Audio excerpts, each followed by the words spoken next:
fiction into fact. Sometimes kind of real architectural life interferes with intellectual architectural life. There is no such thing as architecture. Hello everyone, this is Vikram Prakash and you are listening to Architecture. It's late July 2020 and we are working our way through a series of conversations on architecture in the time of coronavirus. Today we have a double feature for you. I'm talking to two young architects, Benedikt Hartl and Ryan Scavnicky, in two separate conversations that we have sewn together for you. These are young practitioners, one in Germany and the other one here in the United States, who have very different and very interesting perspectives on what a new way to think about architecture might be. I hope you enjoy them. I look forward to hearing from you if you have comments. Well, Benedikt, thank you for taking the time to have this conversation with me on Architecture Talk. It's good in these days of coronavirus. You are in Munich, I'm in Seattle, but through this digital channel, we are sitting in the same room and having a chat. I was looking at your website and I was looking at your work, and I was very intrigued by the amazing and fascinating projects that you have put up in some significant detail in your office, which you call Opposite Office, which we will talk about in 1 minute. And we will talk about what the nature of practice that you follow is all about. But first, I was very intrigued by a project that you put up offering two projects which were very intriguing and have got some press. One is the proposal to convert Berlin, the new long construction airport in Berlin, and saying, well, it could be used as a COVID-19 hospital. And you have also made a proposal to convert Buckingham Palace into a co-housing situation. Let's start by asking you about the motivations for those two projects. They are actively transformative. They're actively insertive. They actively try and repurpose certain buildings in a proactive manner. Is that what you mean by opposite? Is that what it is to do opposite programming? So first of all, hello, Vikram. Thank you so much for having me here. It's a pleasure for me to be part of this academic discussion in the States. So I'm very delighted to be here. So the thing about opposite, maybe it comes from my personal experience or my personal being, that also when I was a child, I tried to think in different ways. So I never wanted to be the majority. I always wanted to be something else. That's maybe one part of the name. And the other part is maybe also that I actually never wanted to become an architect. So I studied architecture. I was fascinated about architecture, but the work in the office, like the daily work, was never like the thing what I really was interested in. So maybe that's the point of the name itself. You say the office is about architectural stories. Yeah, it is about stories. And I mean, at the beginning of your podcast, you hear this, the voice of Bjarke Ingels, who tells us what architecture is. Yeah. I think he says like architecture is turning fiction into fact. Fiction into facts. Yeah. And maybe that's not the thing what I believe, because I believe architecture can also stay in the fictional world. Mm. I think it doesn't have to become reality, because architecture for me is like a very holistic way of thinking. And this means like we're also producing ideas also ideas about our society, and that's also part of architecture. So for tell me what- why that is part of architecture. I completely agree with you. But why are architectural stories the same as architecture? Let's say architecture, simplistically understood architecture as buildings. Yeah, that's right. But I mean, building is something what is very much connected to our society. Like buildings, they on one hand, they define how we live, and on the other hand, how we live define our buildings. So it's also like a mirror of our society. And I think that's also like an important part of architecture. What does narrative architecture or architecture as architectural stories, how does that help? How is that in your worldview? Why is that a critical thing? So first of all, I think it's speculation. And speculation is always grounded in the present. So no matter how fantastic it may be, it is really about the present moment. And there it can be, or mostly it is a critique. So it also shows us maybe how to improve things. And also it shows us what is absent in the present. And in a way, it is like it also has the meaning of escape. So it is an unwillingness to accept the world as it is and to fight for fanciful words of make-believe. So, and I think that's like narrative architecture. So it will produce something else, and somebody else will think about it, and maybe this just changes our way of thinking. And in a way, it also rewrites the rules in what the real actually is. Yeah. So we produce thought, sorry. and that produces architecture. Then architecture produces thought, and thought can produce buildings. So they're both connected, interconnected as two parts of a dyad, two parts of a system. Is that what you're saying? Yeah, it is. I think it's like it's also a way of testing. So before you really change something in the built environment, I think you have to change it in ways of speculation. So I think speculative architecture is bringing like the present and the past, but also the future together. And that's what I'm very interested in. Tell us about the Berlin airport project then. Well, the Berlin airport project is like there's being built a new airport since 16 years in Berlin. So it's the third airport. But as you might know, in Germany, it's very difficult to get up this big project. So we have like problems with fire protection. There are so many rules, so that it makes it very difficult this big projects to happen. And in a way, I think that this society already changed. So 30 years ago, it was common to go on vacation just for a weekend, to fly somewhere in Europe. But right now, we have pupils around the whole globe going on the streets and demonstrating against the climate change. And therefore, I think that flying has another meaning after 13 years. And you think flying is declining? It's becoming more obsolete? It is at least a little bit more, I don't know how it is in America, but in Europe it's not like this hip as it was once before.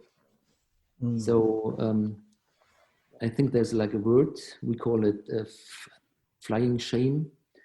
It comes from Sweden. Flying shame. Yeah. So that means if you fly, like you always think about environment and about the climate change. Yes, okay, from a climate perspective. Yeah, that makes sense. Okay. And that's why we actually are working on the transformation of this airport a long time. But then, as you know, the coronavirus came, and I thought that our idea of we wanted to make a sustainable airport So it should be the first carbon dioxide-free airport in the world. That after this coronavirus, nobody will be interested in our version of the airport.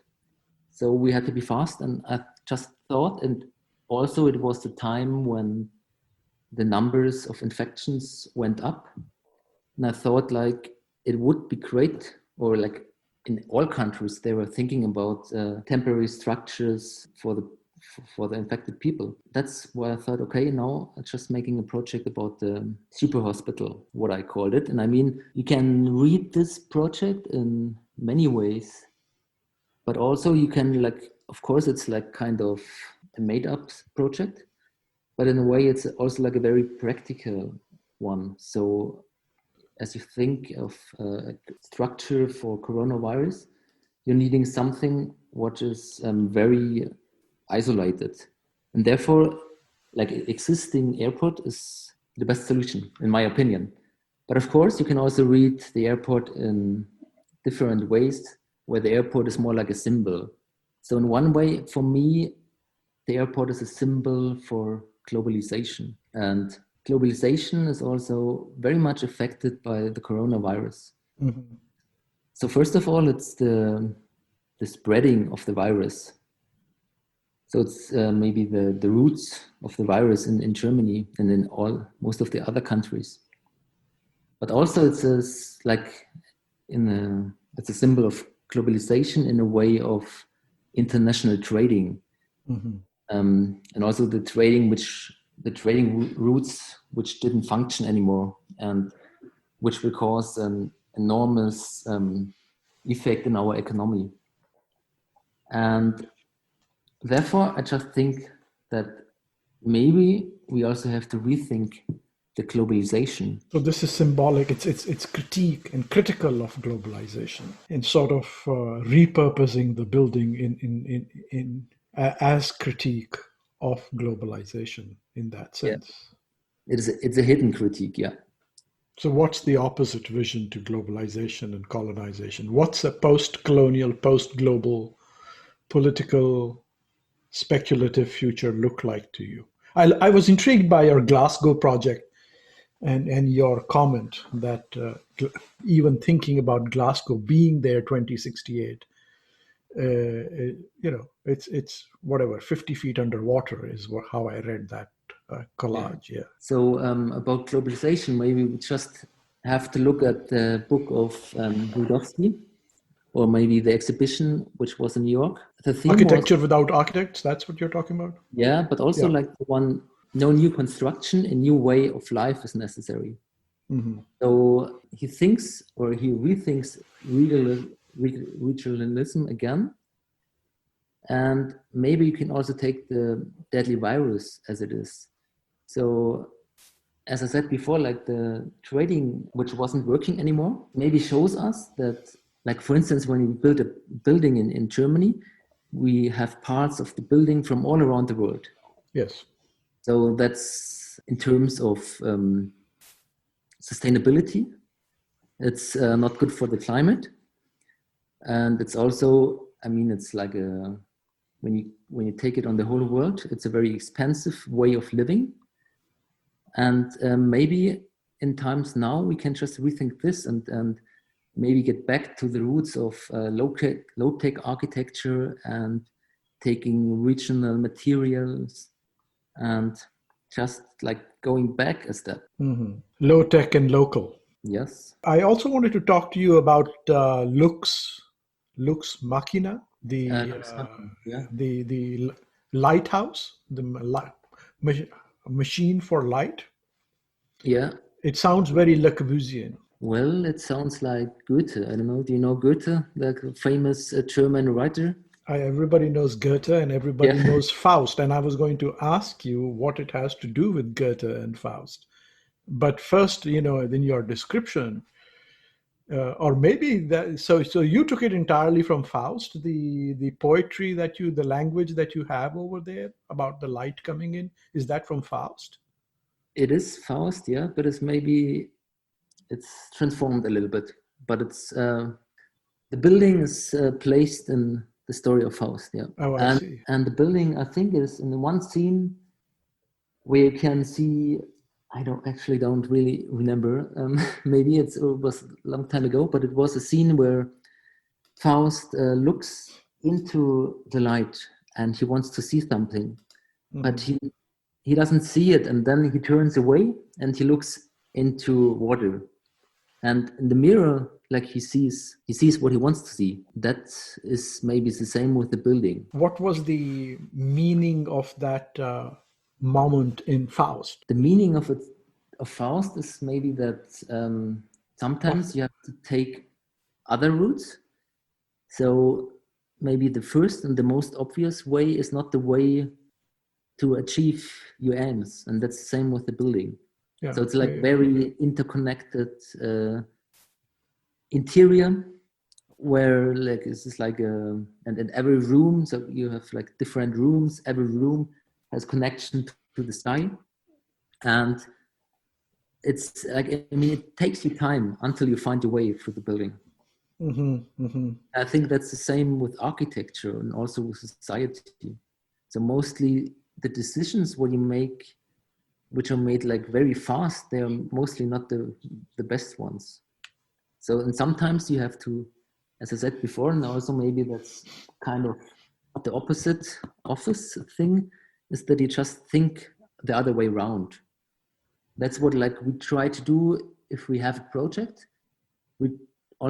We start at the beginning with the task itself. So we try to rethink the task, and that sometimes gives another aspect to the project. Well, I would have imagined in Faust, light is usually the traditional metaphor for knowledge, right? Yep. And looking at water and looking at reflection is the traditional metaphor for narcissism. Yeah. And in Faust, of course, that's the battle between, divine and human knowledge, right? Yep. Between abstract knowledge and more contextual knowledge, I suppose, in your terms. Looking at water is more contextual. Looking at light is more abstract. So Plato, said you must look at the source of the light. But Faust set the problem of the Enlightenment as that of how do I see knowledge in the realm of the human. Maybe we can turn this to the topic of your podcast, which is coronavirus. So how do you think this will affect, or what do you think will change in architecture? I think that architecture as a, capitalist production infrastructure will modify a little bit simply to accommodate the more, a different set of programmatic requirements in some ways, some small ways, mostly small ways, about parameters of design, perhaps spatial parameters, distancing parameters, access parameters, entry and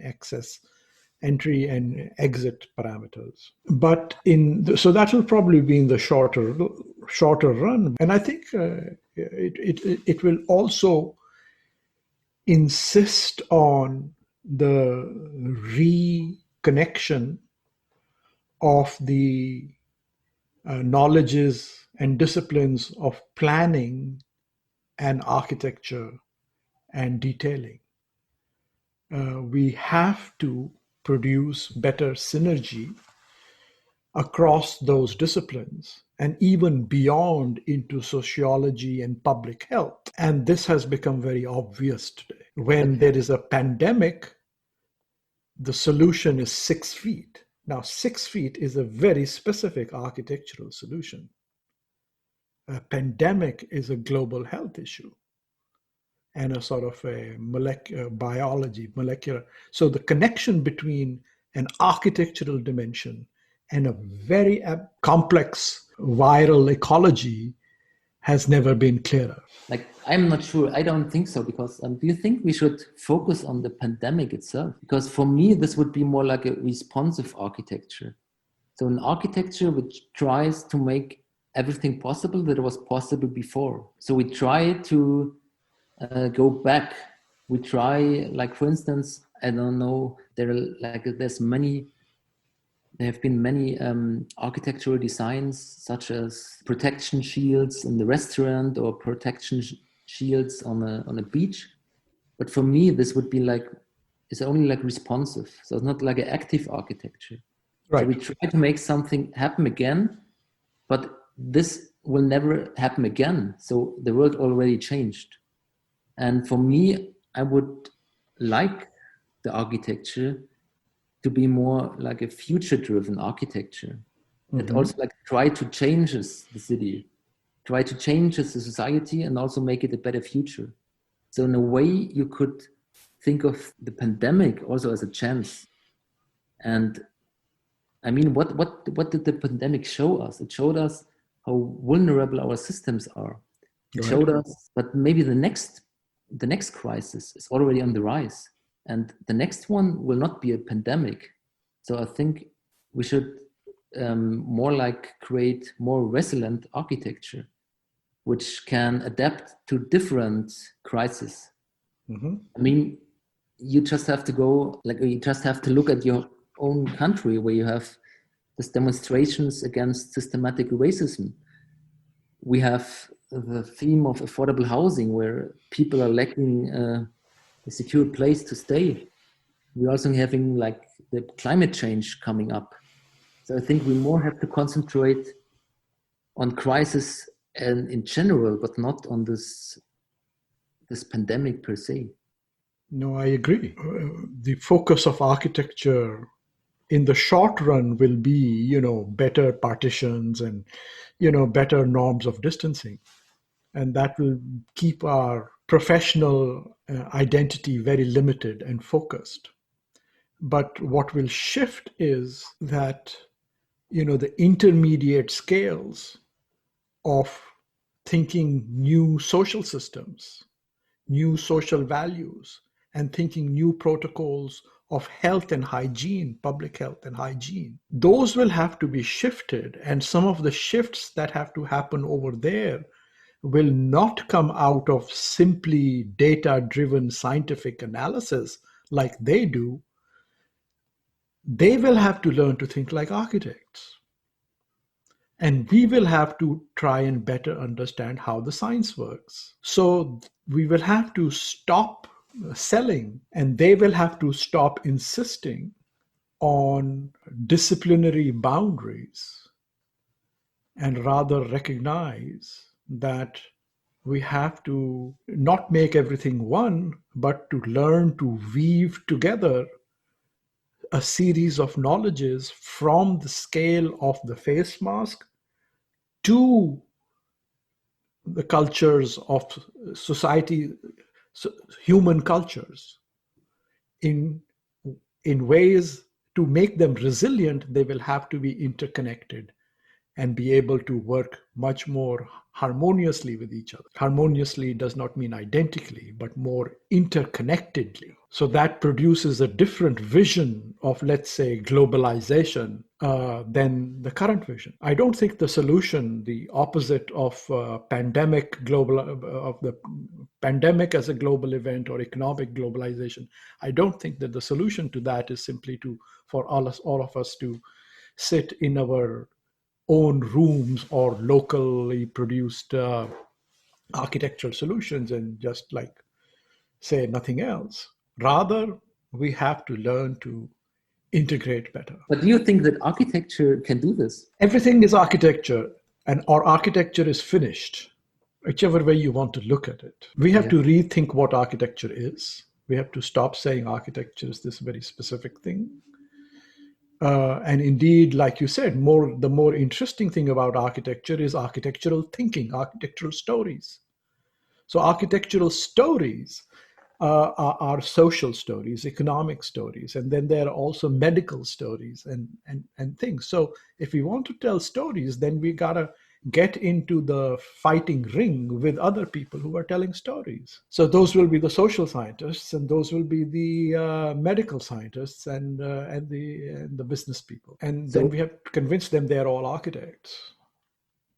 And to do that, we have to think of architecture as a medical practitioner does. I really would like to see the architecture becoming this, what you are saying. Mm-hmm.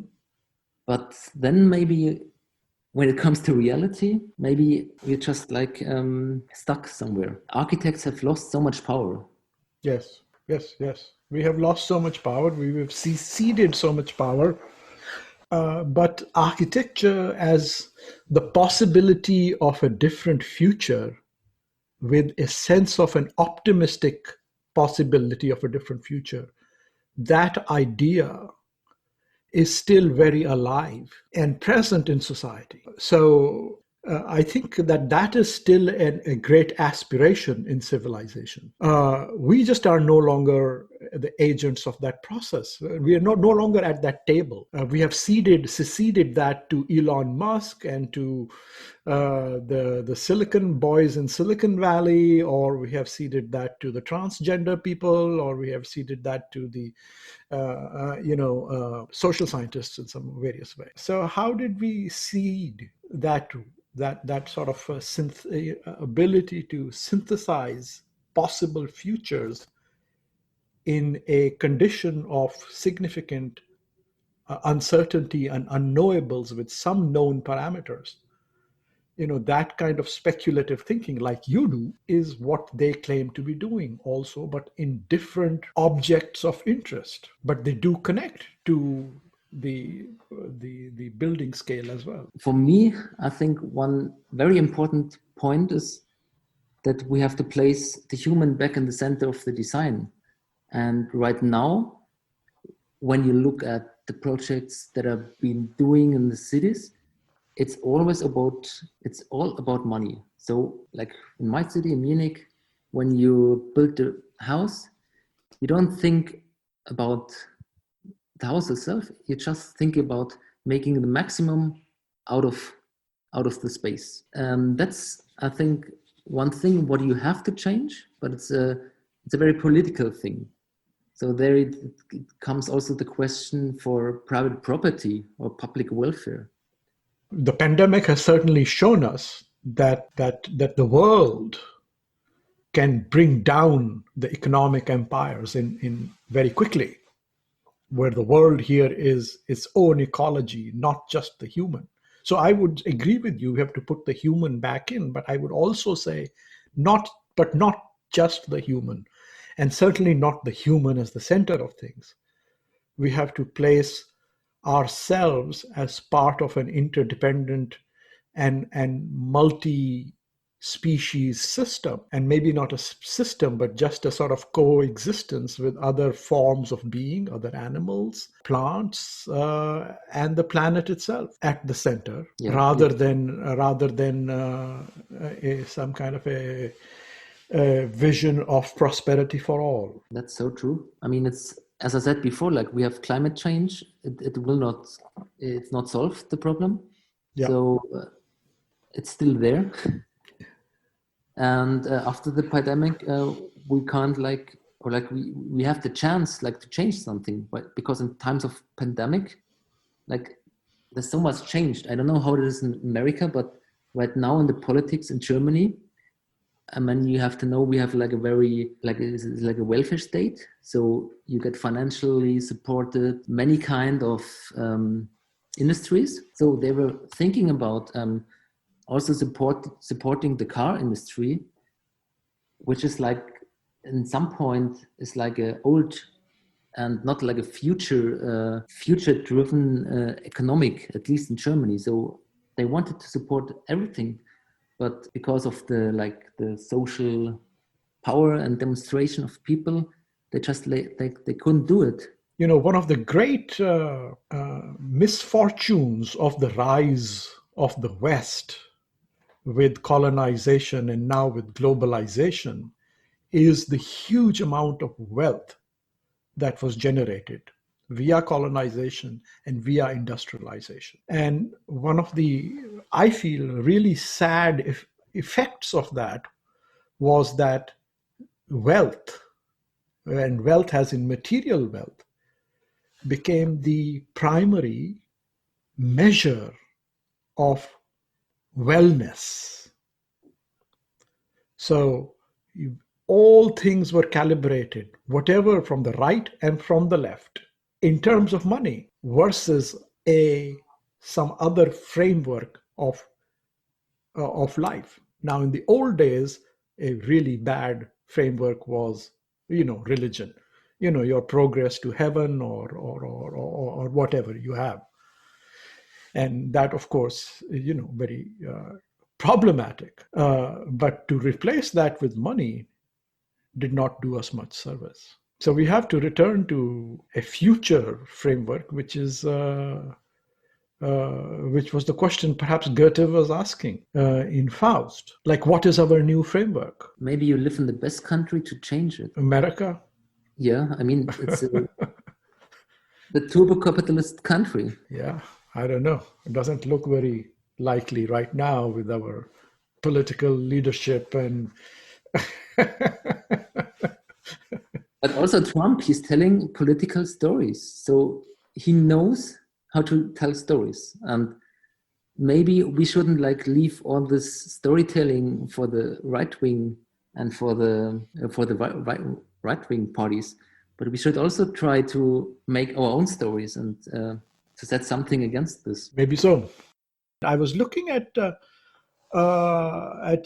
your bio, and it said you went to school in Dar es Salaam, and that you lead the research on a low-cost housing lab. So I get some sense of your interest in low-cost. But what were you doing in Dar es Salaam, and did that have any impact on your thinking? Dar es Salaam, it was like an exchange year. I think the main thing why I was there was in my architecture school, we had to do urbanism, and I don't think, or I didn't think at the present moment, that the way how they taught urbanism in my school was very productive. So we looked up on plans from above, and it stayed very much in this. There was not much behind this, and that's why I tried to do something, or I wanted to do urbanism in Dar es Salaam, and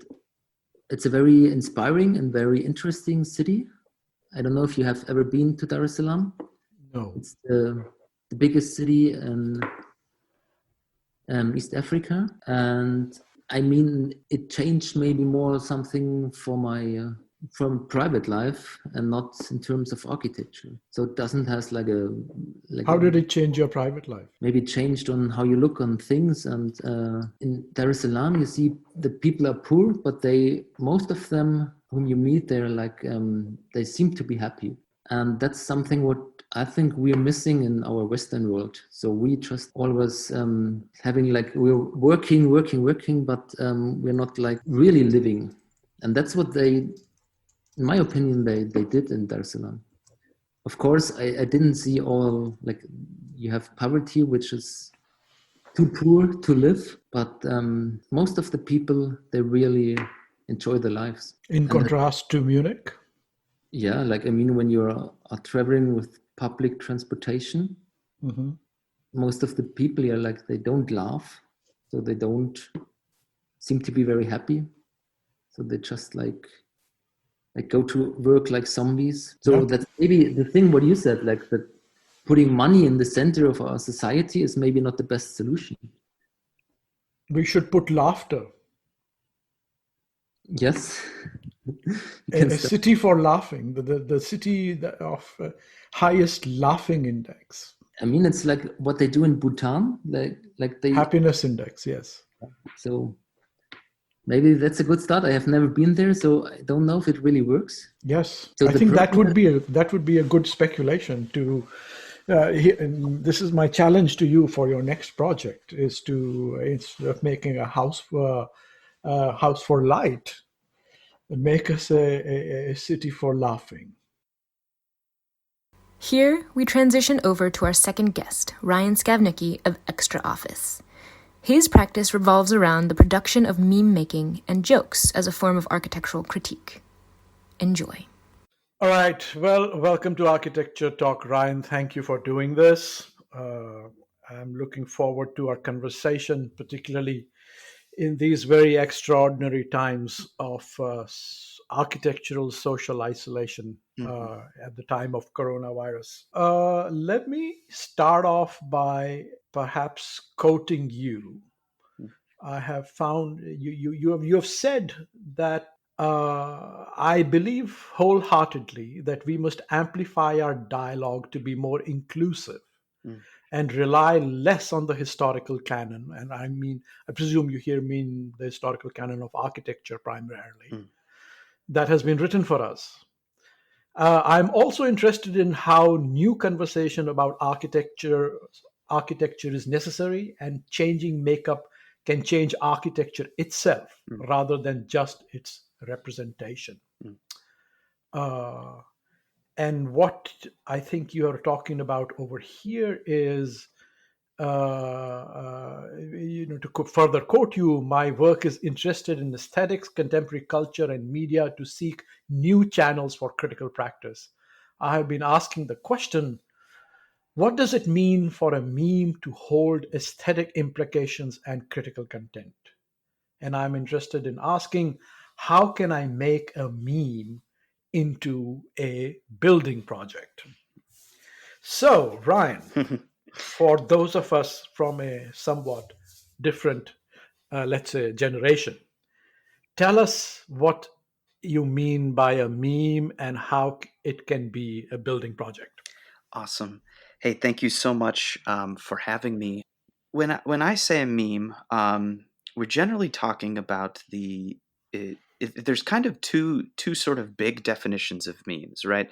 There's the more general mimetic term for sort of a unit of cultural transmission, which can be anything from saying "God bless you" after a sneeze to the Macarena to any sort of these learned cultural behaviors. And but the more specific definition, of course, is an internet meme, which would be those pictures you see on the internet usually have a caption or a text on them that precariously judge, or they showcase maybe a contemporary problem with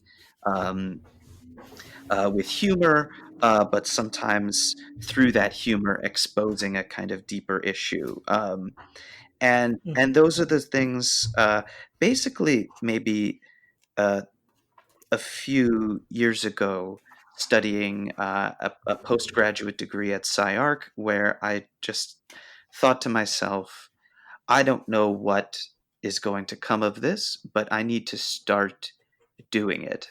And so I just started generating memes about architecture on my Instagram, and just tried to really, at the beginning, only come up with a position at all that was legible through these things. Like I wasn't sure how much I could say. I was a little like, this is my first thing, is to test how much I can say. Is it possible to create a discussion about architecture? And I think one thing I've found is that yes, I mean, you can say anything, and you can absolutely have deeper discussions. It's that the discussions happen through a sort of critical mass and buildup of this type of content coming from the same page, and sort of working its way into the lives of the people who are following the account. So what I mean by that literally is just, maybe every day I'll try to post a small meme which has some kind of criticism. I would say 70% of the time it's just a silly joke, but that even silly jokes through critical mass, it's sort of always hints at a greater kind of reflection about what architecture is doing, where the field is at the moment, and how we can begin to have conversations just about like, hey, what are we really doing here? So to answer the question about whether a meme can be a building project, that's something I'm still working on. When I look at the history of architecture, I've certainly been able to say, well, there's probably a history of architecture that you could build through talking about them as if they were memes, right? The corner, Sure, the sure. corner Yeah, you talked problem. about, yeah, the history is a kind of a memes, right? Mhm. I mean, the whole tradition of iteration and rethinking problems is kind of Absolutely. mimetic, is it not? Absolutely, and it's sort of maybe it's generational, where you can trace sort of lineages and histories of discourses, and so Mhm. really there's that's the kind of that's the funny thing about it, though, is that memes are also just absolutely not new. like there's Yeah. nothing new about memes, but that the internet, I would say, maybe the splintering of dialogues across the internet has allowed for a positions or cracks. Sometimes I talk about like cracks of new positions sort of coming through or bubbling up, because discourse could be considered to be flatter, or at least have more sub communities talking about specific things within it. And so, I mean, yeah, memes have a sort of a bottom-up quality, right? I mean, one of the things that I think you talk about, which interests me very much, is that memes can, in some ways, be considered to be very connected to a broadly disseminated contemporary culture, which is both cynical and critical and constructive at the same time, and is a kind of modality that is certainly not being tapped into, as you say, by architects who use things like Instagram simply as a picture diary, right? yes. So talk to us a little bit about what is the meme culture today, and what is architecture missing here? I mean, one of the things that started the project for me was a kind of, I guess, a cynical attitude, if you want to call it that. It feels like architecture has always been a little bit cynical of itself, right? But Sure. so it's kind of embedded in the work. But that I was frustrated that it seemed like a lot of architects, even high profile ones, were simply starting an Instagram page to sort of put out pictures of the buildings they've done. And I think that obviously that's an important part of practice, right? But it's also a very limited view of what architecture is about. And believe me, I'm a big supporter of the architectural image and sort of its agency in the contemporary world, because of the popularity of just clean images of buildings on Instagram, and sort of how we may sneak or understand our role. But there's so much more that's going on in architecture outside of the images, that I think the public, especially, or at least people who are architecturally interested, or would be more than willing, or more want to understand a little bit more deeply about what architecture is thinking about and Right. trying to accomplish. Talk us through an example, if you will, your own, preferably, but even somebody else's, of what you think is a good example of a architectural meme. Which have been your sort of more liked memes, and why do you think that is the case? People really like memes about Bjark Ingels. I think this is a good example of something that running a meme page also turns into a kind of hive mind. You sort of become a little bit like, you kind of want to give, you recognize that the people really want something, and that makes my job difficult at times, because there was certainly a level of me deciding, okay, I need to use memes. What if I'm testing these things? I want them to hold critical content. A cornerstone of critical content has been talking about a specific architecture practice, right?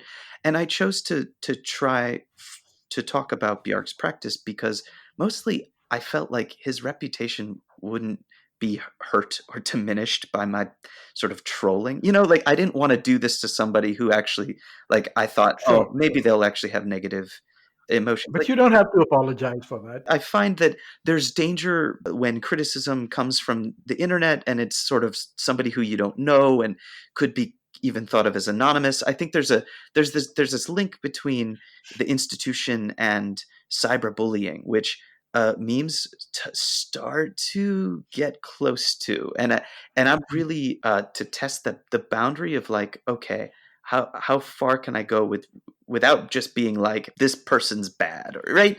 Right. And so I've made a point to write about the positions that bubble up and try to further discuss the issues with certain practices or certain things. Also, let's maybe a better example, however, maybe green roofs. So Mm. anytime I make a meme sort of making fun of the green roof trope in architecture as a kind of neoliberal band-aid to just make a project sort of appear more responsible, I think that's a really good maybe meme. A green roof can be thought of as a meme, and as a signifier or a cultural signifier suggests that there's a sort of responsibility that this project is trying to attain, when we can analyze a lot of them and say, you kind of just slapped that on at the end. Sure, absolutely. And so Yeah, the green roof is a great example of sort of contemporary, not necessarily yeah. a meme format in specific, but a meme that can be thought of more as a cultural unit. I'm looking at your Instagram page, and I really like this one in which there is this distinguished, more elderly looking white man uh, standing in what is clearly a polished upper class apartment, looking out of what appears to be a doorway, and in front of him there is a massive backhoe digging a huge hole into the ground.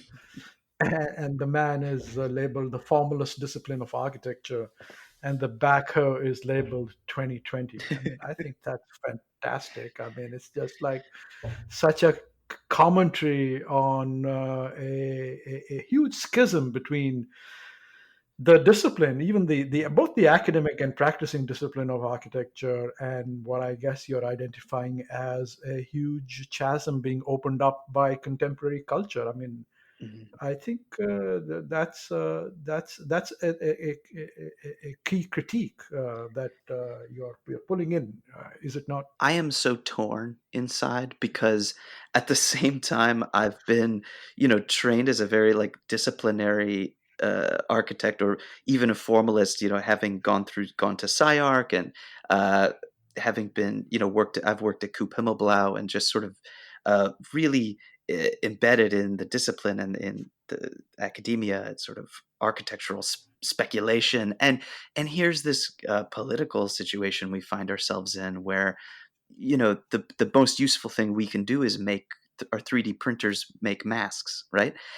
At the same time, it's a failure of many other entities that were also producing masks. Not to say it's our fault, right? But that suddenly the formalism or the discipline or these sort of speculations, I think, are so important to remember what the real job of architectural speculation is, right? To imagine better worlds and to try to project and see our world in a new way because we're thinking about these, maybe even a utopian project or just a speculation, and that's the value right now that we maybe need to recover. I'm sort of torn because it seems like the world needs more architecture but less buildings, and Right, right. it's like, how do we find ways of taking architectural ideas or architectural thinking or architectural speculation and still build it into the public imagination without necessarily building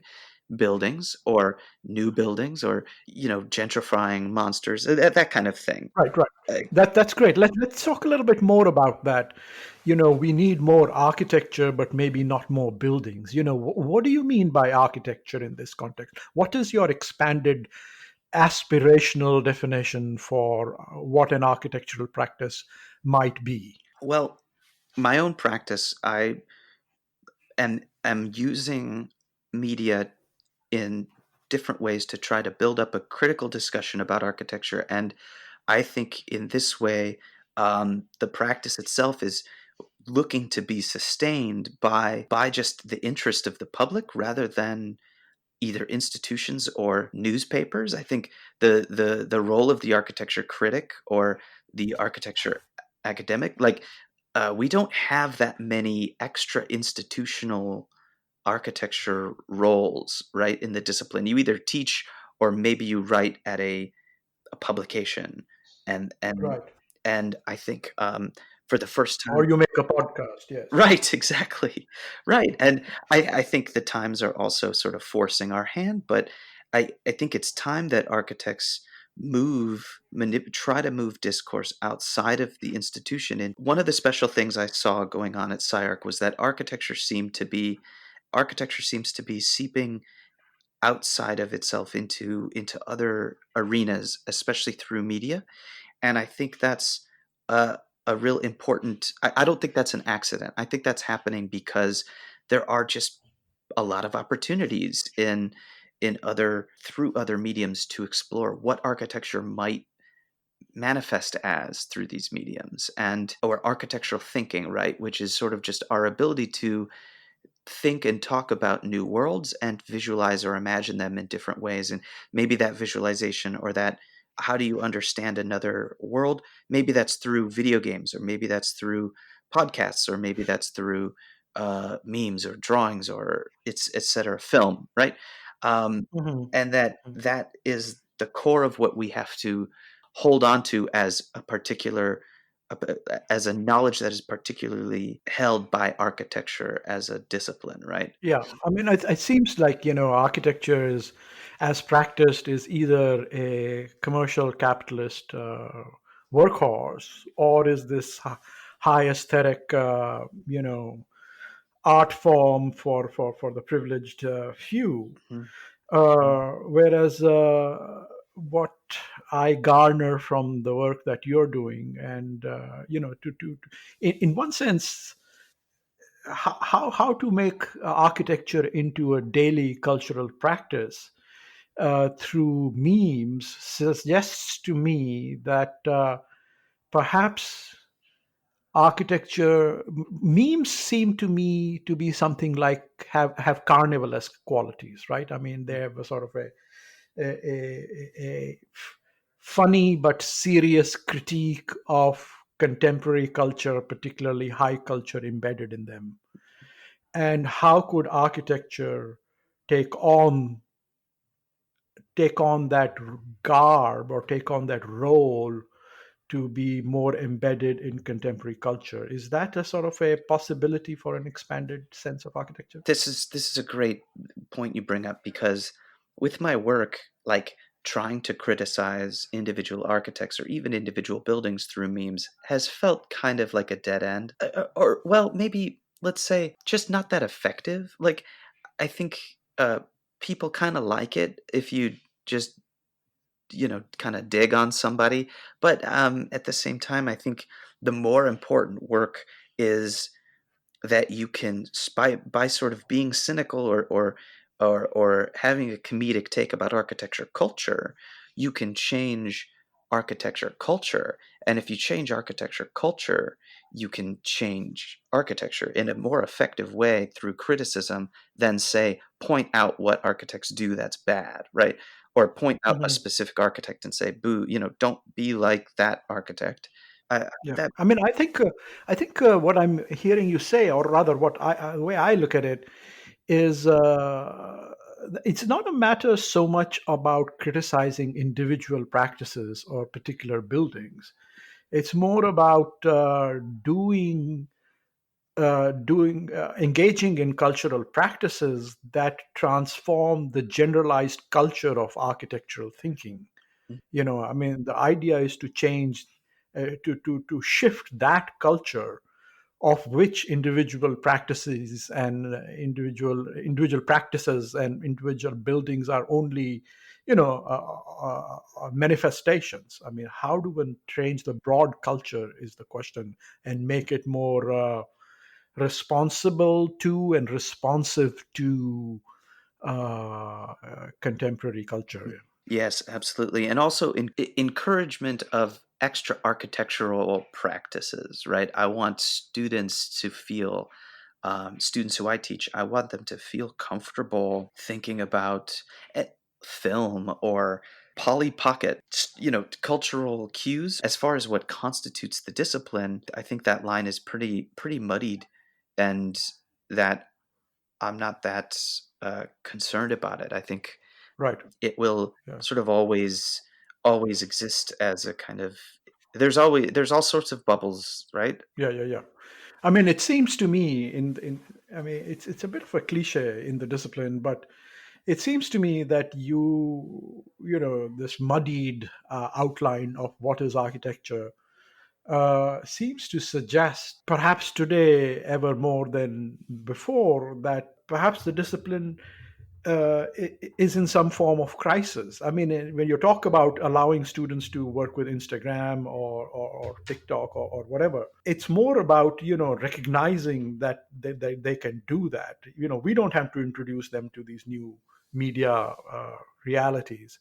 It's breaking down the possibility of thinking architecture through these new media possibilities.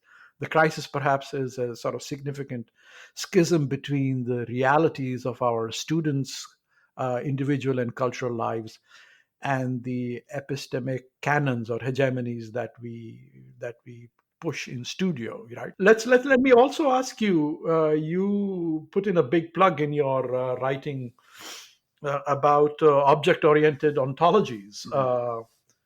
And this seems to be as high culture academic physics as it can get. What is your obverse sort of sudden fascination with object-oriented ontologies? Yeah, that's you are right on there.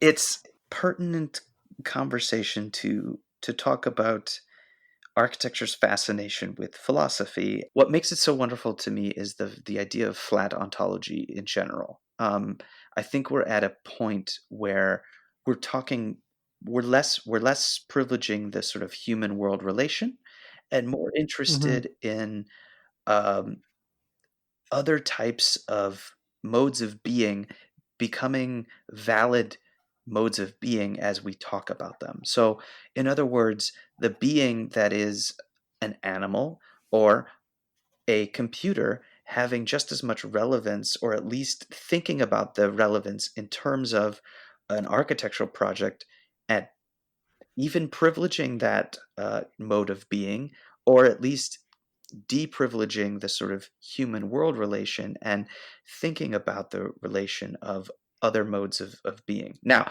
of course, we get into this conversation about, well, how do we know what it's like to be a machine? Or how do we know what it's like to be a cow? Well, we don't. No, we don't. That's the point. Right. Yeah. But we Yeah. can at least start to have that conversation and open up that reality for architects as we move our practice into a world that's seemingly. And less anthropocentric. Yeah. Yes, exactly. Thank you. Right. Yeah. There's been architects I've been in a lot of discussion with, like Gallo Canizares wrote a theory Twitter bot that takes apart pieces of architecture theory, it recreates new sentences and tweets them out. And so we can have dialogues with these types of new modalities of thinking, and consider their production as possibly as valid lines of inquiry when it comes to bona fide modes of theory, or what we consider to be. I mean, it seems to me certainly this sudden rising of the COVID-19 virus would wake us up to the fact that uh, certainly not the universe, but even our planet is definitely not and interested in anthropocentrism, Mhm. right? Right. Yes. People, see OOO as this kind of very reclusive, kind of institutionalized object club. And I think it would take quite a bit of. I think that's changing. Uh, but it has this maybe reputation of being a kind of, particularly because of its location or its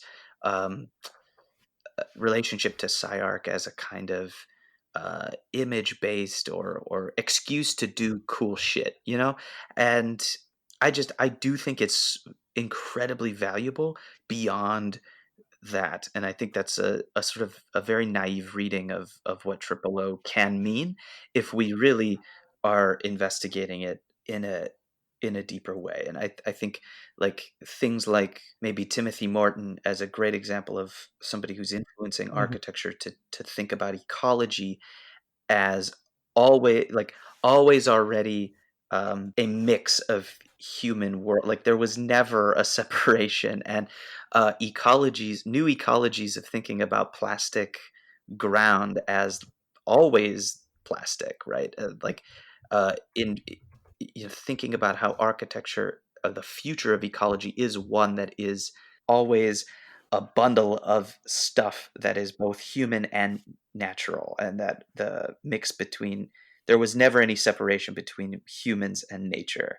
And I think that's a point that we as a discipline have to recognize. And I think that the sort of OOO brand maybe in architecture is thought of as this kind of highfalutin thing when it's like, oh man, we really need that to be understood as just a new lines of inquiry. So I think OOO is sort of already happening, but people aren't calling it that, or people are not directly relating back to the philosophy, but they're doing the work that the philosophy is maybe thinking about in different ways. Or you don't have to call it OOO to just say, hey, I want to make a project about sustainability that decenters the human. Like that, you don't have to call it a OOO project to do that. So, Ryan, thanks for taking the time and for being on Architecture Talk.